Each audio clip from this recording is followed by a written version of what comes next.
بسم اللہ الرحمن الرحیم۔ السلام علیکم ورحمۃ اللہ وبرکاتہ۔ الحمد للہ حمدا کثیرا طیبا مبارکا فیہ، والصلاة والسلام علی اشرف الانبیاء والمرسلین محمد وآلہ وصحبہ اجمعین، اما بعد۔ حاضرین و ناظرین، یہ درس نمبر 1724 ہے اور آج سورہ یاسین کی 4 آیتوں کی تلاوت و تشریح کی جائے گی۔ آیت نمبر 59، 60، 61 اور 62، 59، 60، 61 اینڈ 62۔ چلیے سب سے پہلے ہم ان 4 آیتوں کی تلاوت کرتے ہیں، لفظی ترجمے اور ترجمے کے بعد تشریح کرتے ہیں۔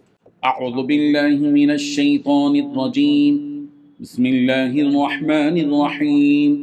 وامتازوا اليوم أيها المجرمون ألم أعهد إليكم يا بني آدم ألا تعبدوا الشيطان إنه لكم عدو مبين وأن اعبدوني هذا صراط مستقيم ولقد أضل منكم جبلا كثيرا أفلم تكونوا تعقلون صدق الله العظيم۔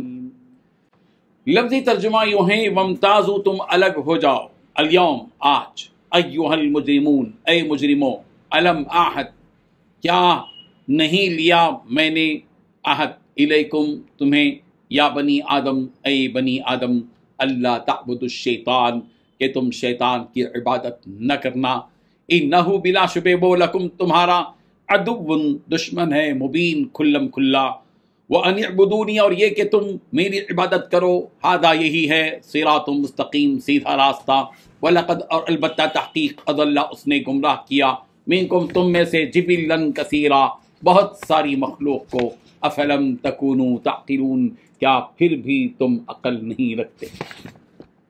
ترجمہ یوں ہے، اور کافروں سے کہا جائے گا کہ اے مجرموں، آج تم مومنوں سے الگ ہو جاؤ، اے آدم کے بیٹو، کیا میں نے تمہیں یہ تاکید نہیں کر دی تھی کہ تم شیطان کی عبادت نہ کرنا، وہ تمہارا کھلا دشمن ہے، اور یہ کہ میری عبادت کرنا یہی سیدھا راستہ ہے، اور حقیقت یہ ہے کہ شیطان نے تم میں سے ایک بڑی مخلوق کو گمراہ کر ڈالا، تو کیا تم سمجھتے نہیں تھے۔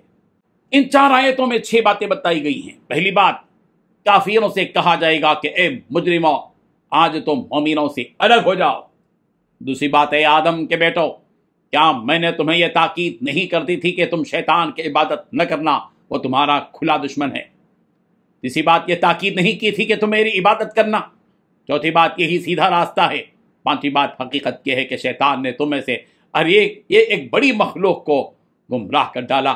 چھٹویں بات، کیا تم سمجھتے نہیں تھے۔ بزرگان محترم، پچھلی آیتوں میں ایمان والوں کے ساتھ کیا معاملہ ہوگا اسے بیان کیا گیا۔ ان آیتوں میں کافروں کے ساتھ کیا معاملہ کیا جائے گا بیان کیا جا رہا ہے کہ جب کافر لوگ اللہ کے سامنے حشر کے میدان میں کھڑے ہوں گے، سب سے پہلی ذلت انہیں یہ دی جائے گی کہ انہیں ایمان والوں سے الگ کر دیا جائے گا۔ کہہ دیا جائے گا، وامتازوا اليوم ایھا المجرمون اے مجرموں، آج تم الگ ہو جاؤ، تمہاری اب حیثیت نہیں ہے کہ تم ہمارے ان معزز ایمان والوں کے ساتھ کھڑے ہو سکو، نکل جاؤ یہاں سے، الگ ہو جاؤ، تمہاری حیثیت نہیں ہے کہ تم ایمان والوں کے ساتھ ان کی صف میں کھڑے ہو، الگ ہو جاؤ یہاں سے اور اپنی الگ صف بنا لو۔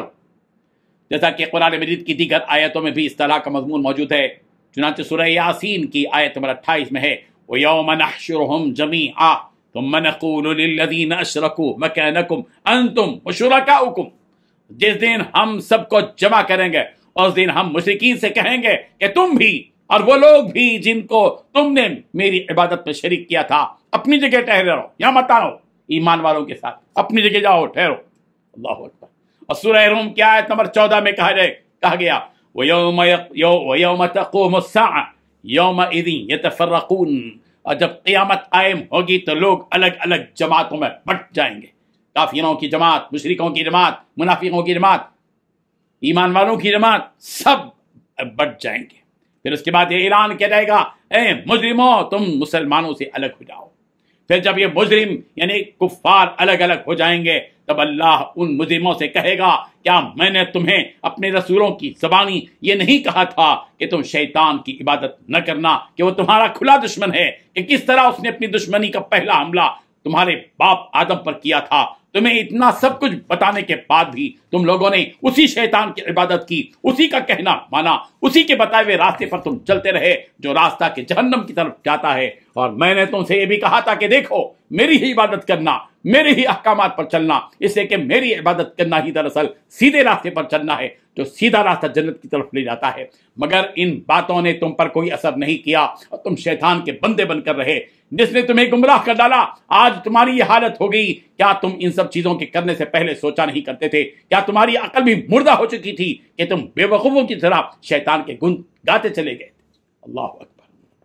اس کے بعد کیا ہوگا؟ اللہ تبارک و تعالی ہم سب کی حفاظت فرمائے اور ہم سب کو کفر سے, شرک سے, نفاق سے اور ہر قسم کی برائیوں سے بچائے.